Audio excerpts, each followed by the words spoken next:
Greetings all, D&Disability here. I have an extra video for you this week coming after my interview with Mark Hines.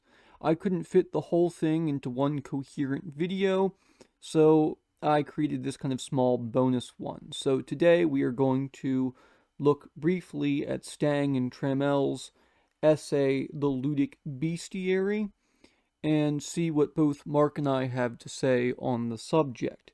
So, just before we dive back into a brief clip from the interview, let's discuss what Stang and Trammell have to say, or Trammell. Stang and Trammell explore an underdeveloped branch of game studies thus far, gender studies and RPGs. They examine the objectification of bodies, what they term the ludic bestiary, as a means of perpetuating patriarchal acts such as imposed morality and violence in an already male-dominated society. Their interpretation of what RPGs do to female bodies is expandable to both genders as well, but they place female monstrosity, the categorization of women as monsters or the use of monstrous characteristics with specifically female creatures, in a perpetuated role by a formal means, both RPGs and myth. The evidence they cite is primarily textual, coming from video game and rulebook descriptions.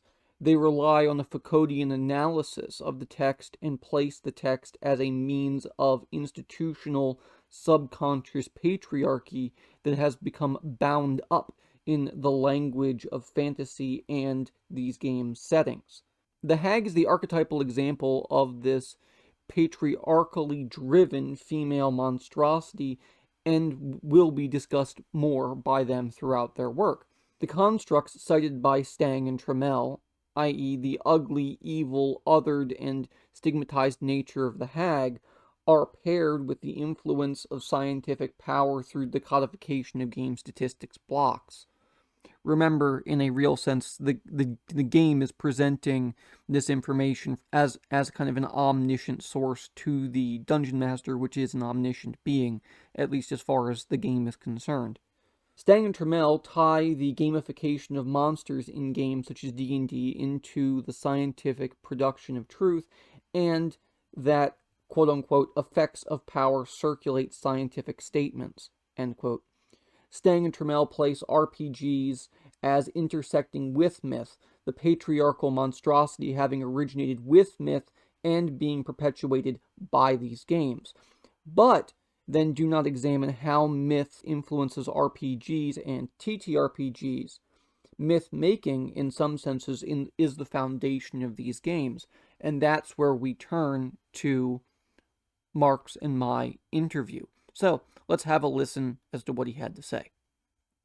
Two final questions real quick. One is, have you seen Stang and Trammell's argument about kind of feminist theory and game studies and calling for, say, us to stop killing monsters, particularly female monsters, because it's part of the male patriarchy? It kind of feeds into that. Yeah, I recall the article I think you're talking about, although I'll say it's probably been perhaps a year and a half or so since I've revisited it. I think Analog Game Studies perhaps published that one. The Ludic Bestiary was Yes, yeah, maybe. that's exactly Yeah, what that's. yeah, yeah. I have a paper quite angrily responding to that essay. Actually, I have yet to Hmm. publish it. I want to, but I don't know with who. Yeah, like I said, it's been quite a while. I'm a big fan of both Stang and Trammell's other work, but like I said, it's been a while since I visited that particular essay. What are your concerns with it, if I could ask? Well, my concerns is that if we look at the adoption of kind of gendered identity and monsters, there I agree that yes, we have like the problem of the female monster is in some ways an issue, but we have just as many all male archetypes, if not more. So I don't see that tension as much. If we look at Jinn, they're depicted as all male. If we look at trolls, which is the example I counter with, it's often trolls are this masculine body that is in and of itself genderless. They represent this kind of transitional, almost kind of trans masculine other that is in some ways just as foreign, and in the sense that I also point out that hags, at least as far as D&D is concerned, don't reproduce the way women do. They are not women. They are monsters. They pull out one of their teeth and shove that in a child's mouth, and that's how they reproduce. So in that sense, they adopt an image of the female form, but they are not then women themselves.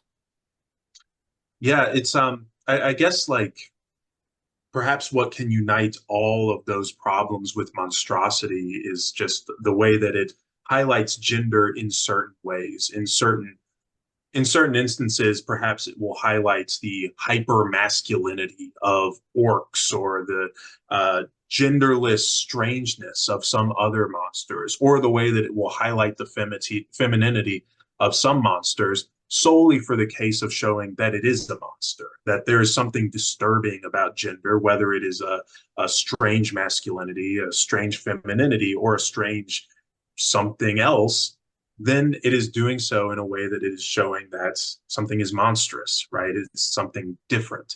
And perhaps that's the way we can resolve some of the tensions between y'all's work. Because I agree, it sounds like on both the cases. Agreed, and that's kind of my point, is that it's like I can see where they're going, right? But I think they overcorrect. That's my point. Is and that's, my paper is probably a little more scathing than that. They probably could go back and revisit it, but I still, anyway, I'd still like to get that published somewhere. I'm truly one of those people that's like afraid of publication. Um, It's like jumping in the pool. That's what I try to tell folks. It's not as scary once you get there. just Most do it. folks don't, in my experience, you know. And of course, my experience is not everyone's. There's a bad joke in academia about reviewer two, of course, who's always coming down on people's paper and giving the most scathing criticism of whatever, you know, incredible ideas people are coming with. It's always reviewer two and not reviewer one. So, but my experience has been positive, but it's very scary. It is still scary. I will certainly agree with you on that. Well, the other thing that I think they kind of miss out is that ultimately this reconciliation of monstrosity, which is something I point out, is kind of part of the game in the sense that this is a game where you go and slay monsters, which gets into that kind of problematic fuzzy area, right? But anyway, I could break this whole section of our interview out into another video, which I probably will do. I will probably take like just this section about Stang and Trammell and kind of rework it into a bit of about the Ludic Bestiary and Yeah, finding a reconciliation that makes everyone happy, if that's okay with you. by all Um, means. Yeah, yeah. That's Thank you all. Thank you, Mark Hines, for being here. And remember, if you want to see some of his work, comment on it, really kind of spread the word about it, feel free, send him an email. Us academics, we need support. Buy him a cup of coffee, whatever. His information will be down in the description. As always, you can catch me over on Bill's show on Tuesday nights. You can catch me over occasionally on Paint Minis Live if he needs a game run or something else. And like always, remember to like, share, subscribe, and I will see you next week with more RPG content. Thanks, guys. I